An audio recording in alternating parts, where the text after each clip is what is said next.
Welcome to the WP Tonic podcast, where each week Jonathan and his co-host interview the leading experts in WordPress, e-learning, and online marketing. Jonathan, take it away.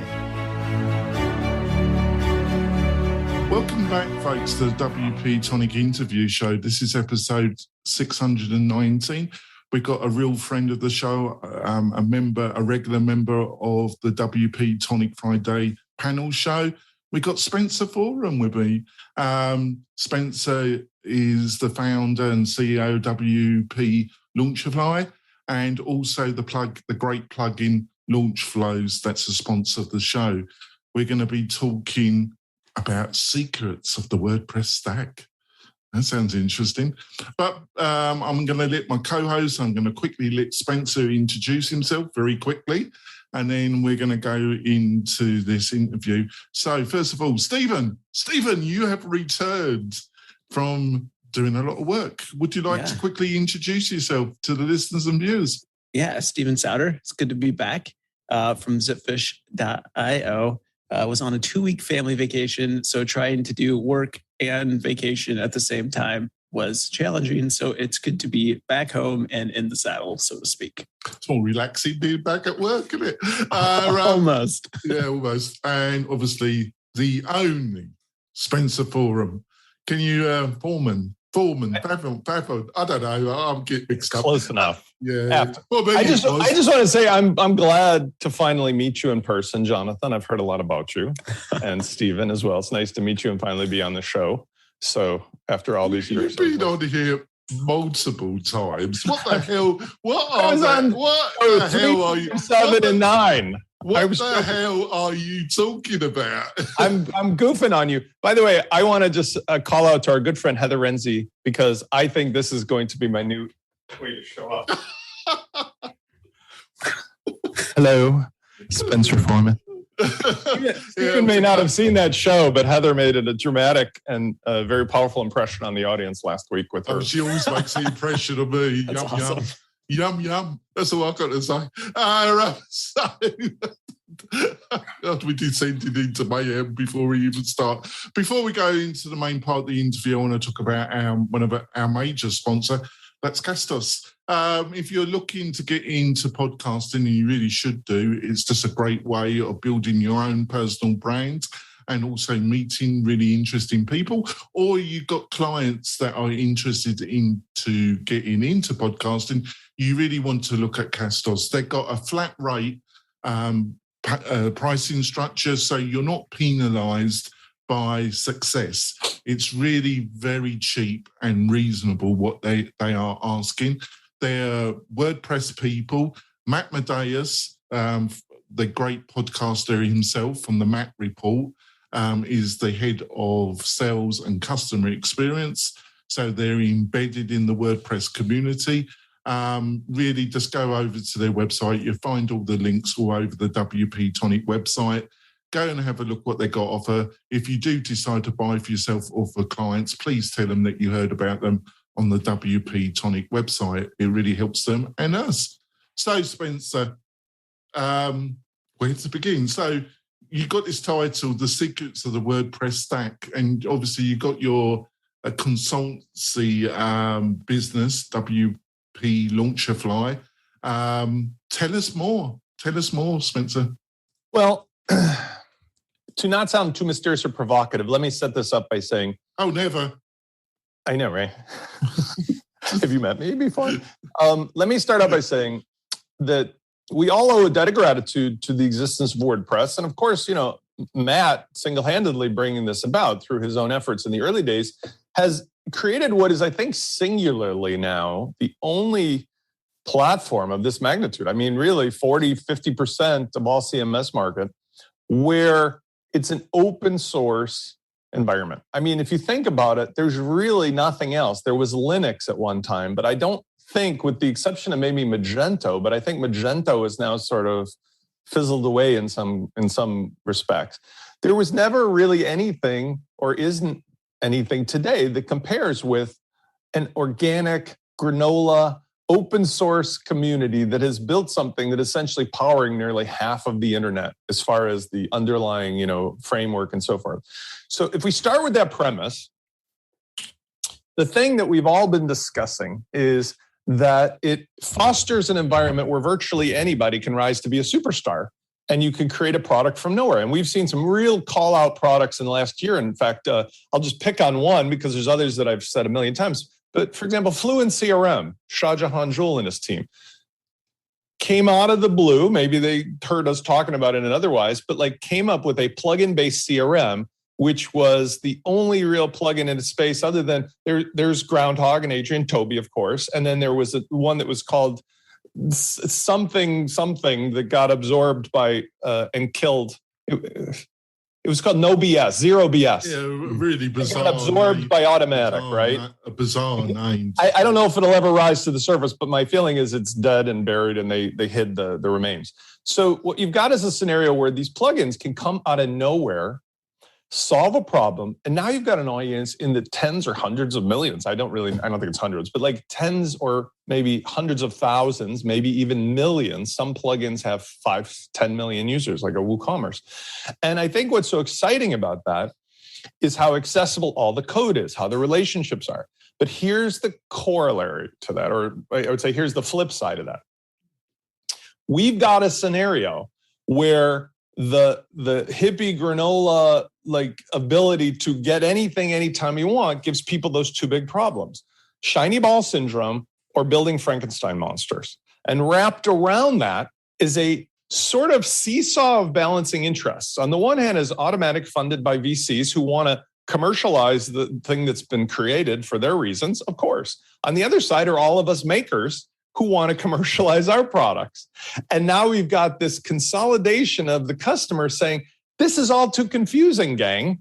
Like 265,000 choices is not what happens when I go over to Shopify or Wix or Weebly or Squarespace or even ClickFunnels.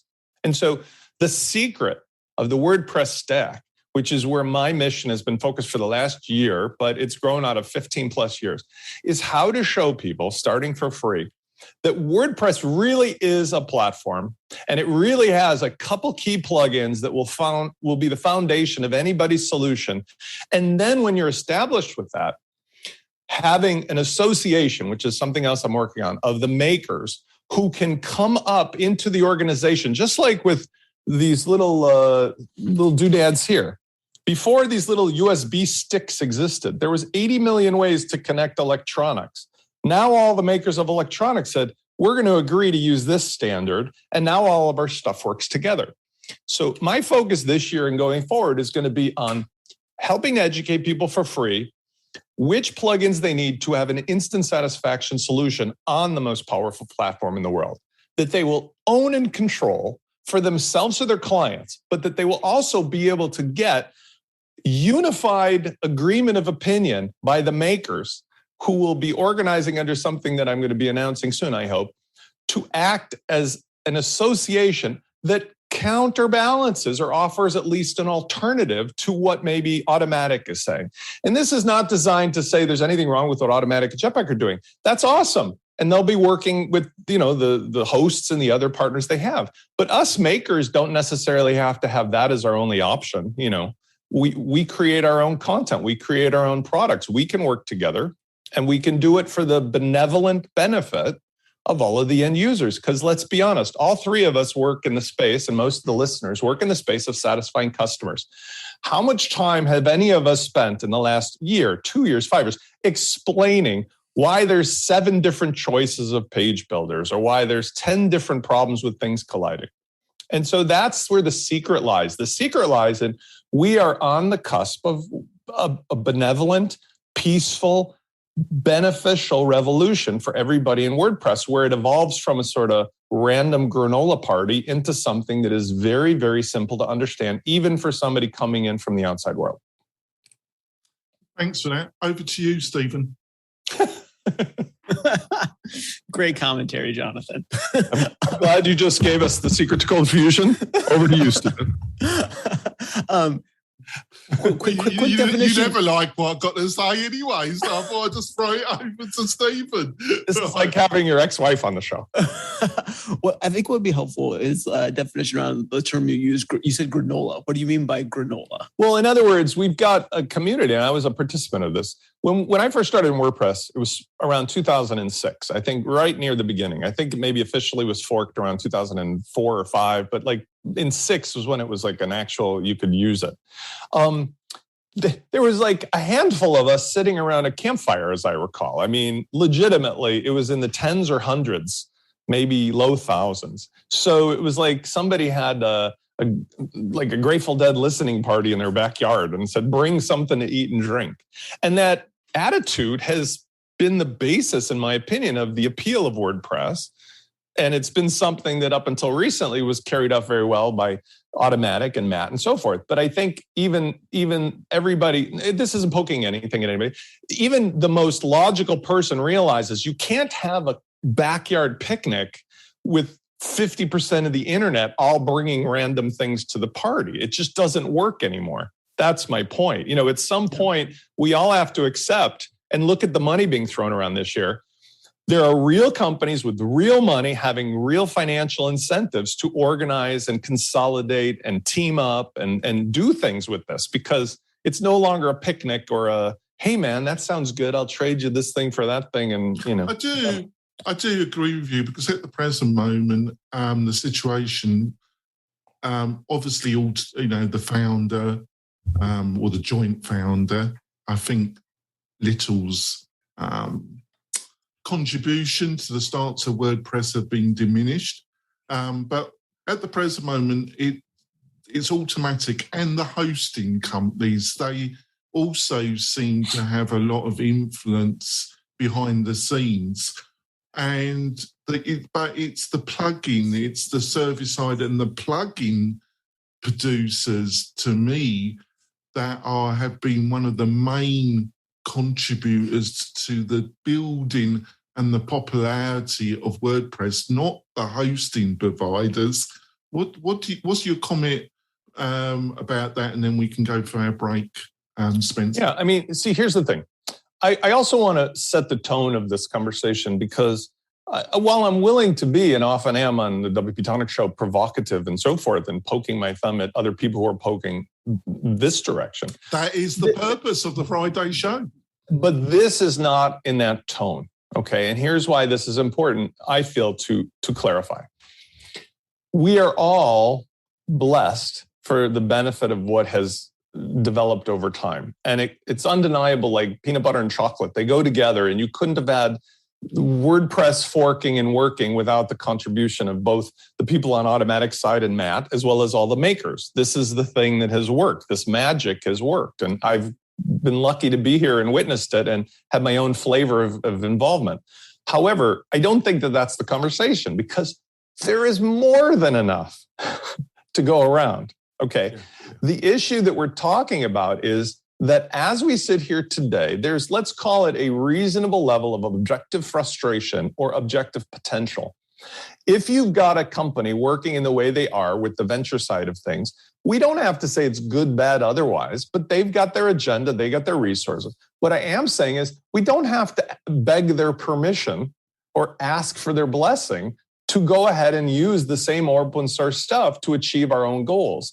And I have no interest in being political or saying good, bad, or otherwise, but I am interested in saying, wouldn't it benefit the end users on both sides if there was clarity of purpose of what WordPress really is and does, because somebody finally organized it amongst the makers themselves? Because even Automattic would benefit in that regard, wouldn't it? I mean, yeah, you not political. Let's find the folder of cease and desist letters I've received. Well, the thing, this is why I bring this up, Jonathan. They're over here, the folder of the letters. Here's where I'll bring it. I'll bring the rubber to the road, okay? In the past, we all know the stories of when a particular maker or a particular business decided to challenge the status quo of the top down, okay? They were objectively squashed or penalized or disappeared. It was very much like a dramatic, like a Sopranos episode. Think of it this way.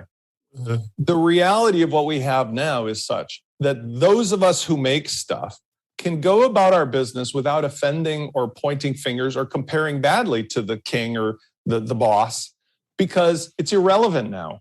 In other words, in a small community with small market where nobody knows how to monetize, that's one thing. There's plenty to go around. The issue, though, is objectively, by being respectful, those of us on the maker side who will organize around this particular thing will actually afford each other protection. Yeah. And will afford I each other totally protection. understand.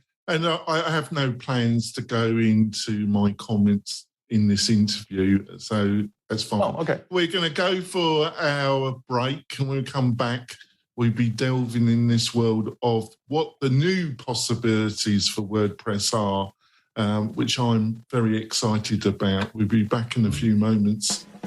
LaunchFlows turns your WooCommerce website into a selling machine. We make it easy to create gorgeous sales funnels, no friction checkouts, order bumps, upsells, downsells, and much more. Gain full control over your buyer's journey from the top of your WooCommerce sales funnel all the way to the bottom. Best of all, you can use your favorite page builder, such as Elementor, Divi, Beaver Builder, Gutenberg, or one of the high-converting templates we've included inside. Get rid of the clunky WooCommerce shop pages and checkout process in favor of an optimized buyer flow that instantly increases conversions and makes you more money. LaunchFlows provides one-click order bumps that increase the total value of every sale with a 10 to 30% conversion rate. This is perfect for anyone offering complimentary products, training, or extended warranties. With unlimited upsells and downsells, your buyer's journey doesn't need to end at the checkout.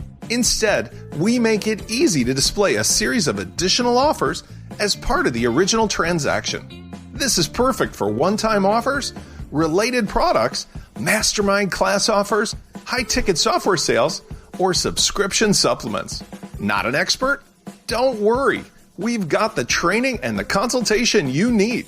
WP Launchify will teach you how to get the most out of LaunchFlows with personal consultation on WordPress, WooCommerce, marketing automation, and much more. If you want to earn more money with your WooCommerce online business, you owe it to yourself to try LaunchFlows today. We're coming back. I had a great initial discussion with Uncle Spencer. So, Spencer, I think we're not seeing the best days of WordPress yet. I think it's exciting. What's to come? What do you think is coming in the next few years for the whole WordPress community?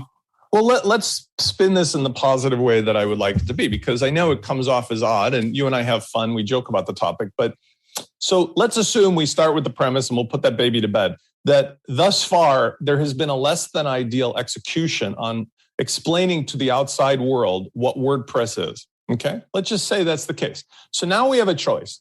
The choice of going forward isn't about complaining about what the other side was doing. The choice is, what are we going to do about it now? And so some of the exciting developments that I myself feel are part of the secrets of the stack is, number one, let's talk about the layer of the page builders versus Gutenberg. Number two, let's talk about hosting. Number three, let's talk about the business model of like makers collaborating together in a way that is cooperative, as if they were working for one platform. Okay, so starting with the first premise, or let's just talk about it, as a mixture. When somebody comes into WordPress, it's not always clear to them what they're supposed to do, right? There's very few platforms, like you don't go to Shopify or Squarespace or Wix or Weebly, and then you first have to figure out what's the .com versus .org, or figure out, you mean hosting's not included, or you figure out you mean I don't get just one of each feature I have. So when you're talking about the experience for people who are coming from other competitive spaces, WordPress has so much that can be an improvement. And it means not that we have to complain or beg them to do it, but rather we can organize ourselves as the makers into something that avoids the conflict between various plugin authors or various hosting authors. And yet at the same time, let's be honest, when you go to the store and look at Soda Pop, there's 47 different flavors of cola, right? It's not like there's just one of each. It's just they figured out where to put them on the shelf so that the buyers get what they want, and yet the other companies making it still make money.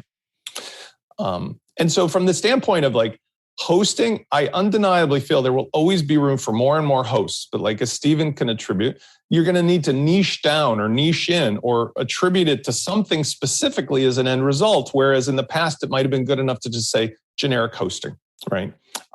When it comes to plugin authors. I just love that you mentioned Stephen, but not mine. Well, I don't know, because Stephen and I spoke at length about Zipfish and other things. And it's not, I think, any surprise. I don't want to speak for Stephen, but like there are things that are commodities and things that also are niches. And there's enough of a community using WordPress that a company can do extremely well with a very small niche because it's a large pool of potential, right? So I totally agree with you. Stephen, have you got a question? Question or statement? I don't know. We'll see where this goes. But I must be growing on you. My influence is growing on you.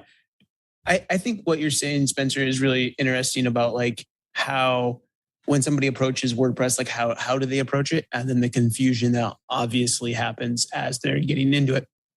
Do you think that most people are coming to WordPress from a third-party source, let's say like an LMS sort of system? Like I'm Googling LMS stuff and somebody's like, oh, LearnDash is the best. And so I go learn, I start going down that route and find out all these things about what, WordPress is and what I need to do to get it working. And like, maybe I'm Googling CRM and I like stumble across Fluent CRM. Or do you think people are starting more from I want WordPress to do X, Y, and Z, and then finding those plugins? Like somebody who just doesn't know WordPress that well, how are they getting into it? And what direction are they coming from? We found two channels. Okay. So there's top down, bottom up.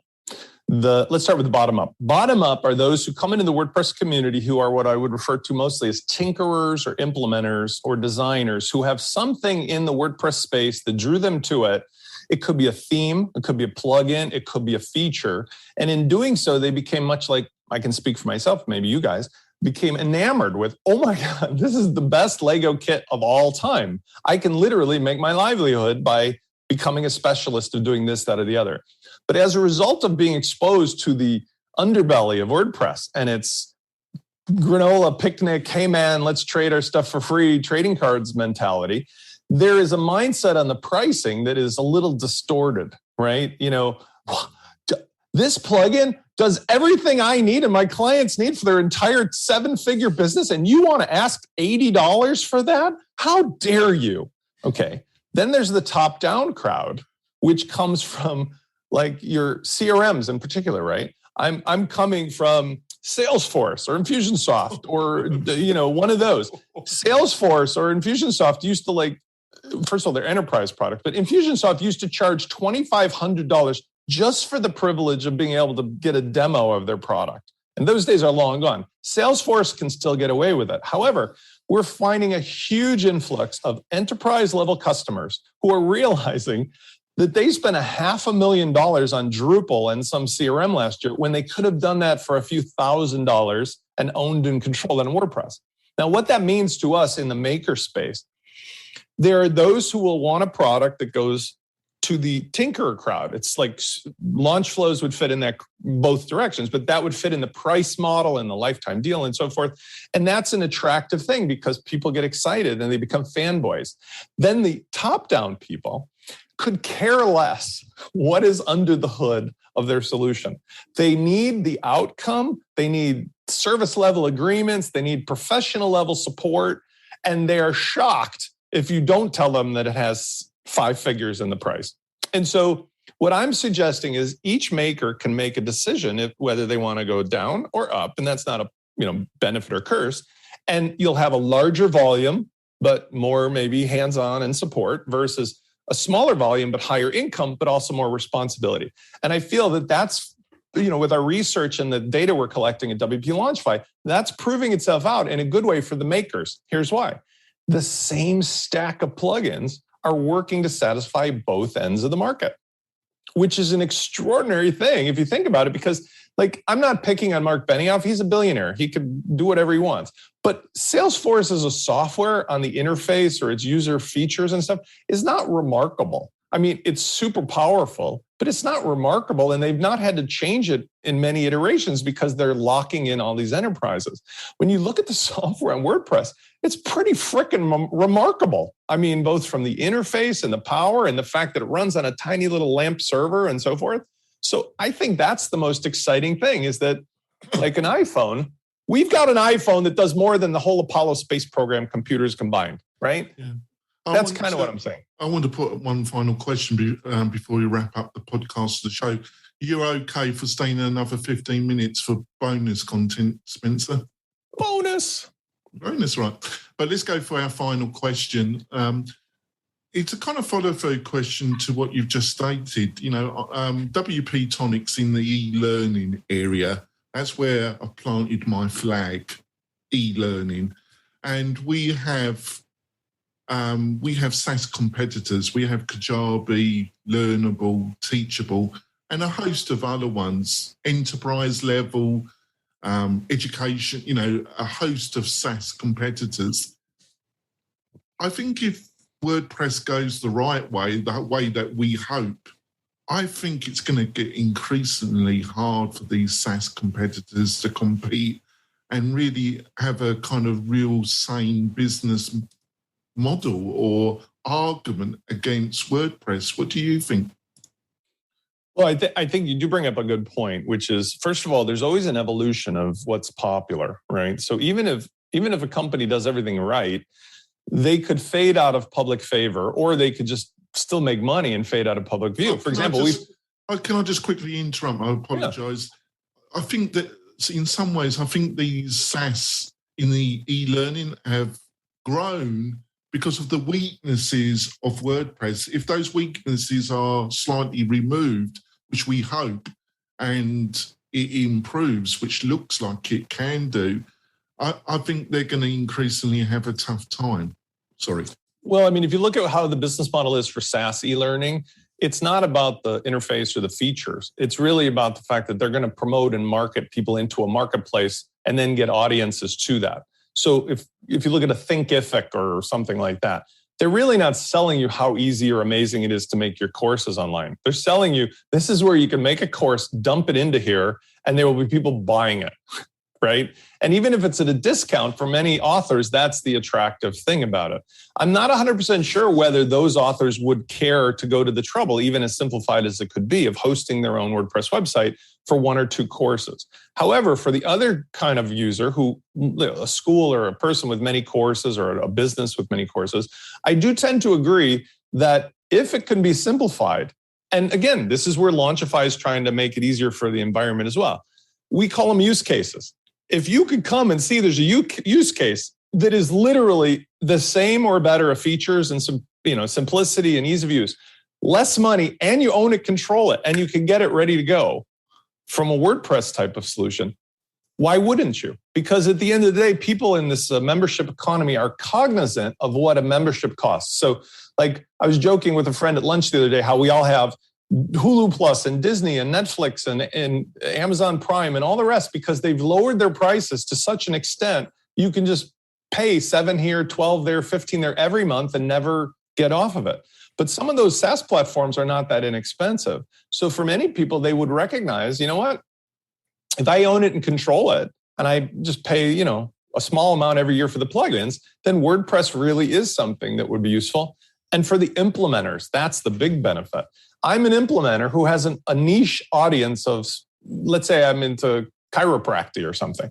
If I know what they need and how they need it, well, I'm just going to take the TV dinner of this use case, I'm going to customize it for them, and I'm going to sell them the thing with the content and all the goodies. So it's like razor blades and razors. One hand is creating a tool for the next hand, which is passing it off to the other hand. And along the way, everybody makes more money. But it has to start, and that's where the secrets are. Yeah, it has to start with a unification of what the hell is the platform and what does it contain. Yeah, that's great. The reason why, just to wrap it up, and then we go on to bonus content, the reason why I brought this up is that I feel some of these SaaS competitors like Kajabi and to some extent Teachable, they have been very effective in their anti-WordPress propaganda. and it's been consistent anti-WordPress propaganda. I think it's fair based upon what we're talking about today, because like even us who spend every day of our work life with WordPress, it was only 2 weeks ago that I finally said Gutenberg has reached a level of usability, and there's many people about accessibility and so on. I want to respect what you said earlier. Maybe we can do this in the bonus content, but it's not a criticism. It's just I want to keep the podcast part more upbeat. And it is, yeah. I'm not. I don't take that as a. You don't take what I'm saying the wrong way. No, I'm not. I can say objectively that it's not a criticism. It's just a factual statement. I mean, nobody would argue that they're working on improving Gutenberg. That's not saying it's bad. It's just the truth.